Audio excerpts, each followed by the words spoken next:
جنگ یرموک کا ایک واقعہ۔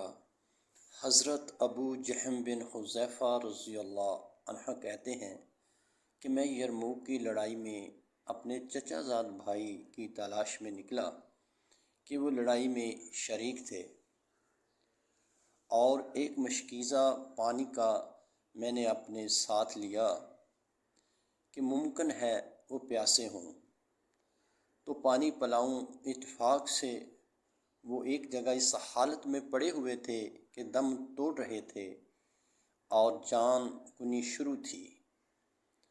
میں نے کہا پانی کا گھونٹ دوں، انہوں نے اشارہ سے ہاں کی۔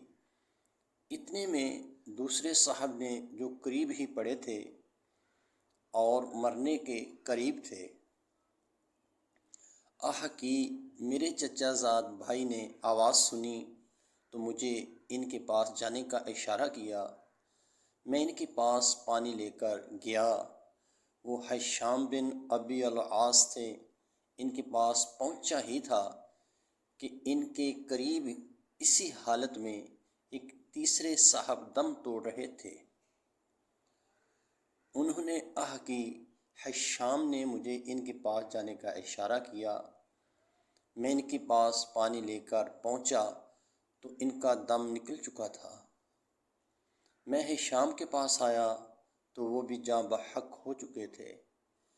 ان کے پاس سے اپنے بھائی کے پاس لوٹا تو اتنے میں وہ بھی اس دنیا سے رخصت ہو چکے تھے۔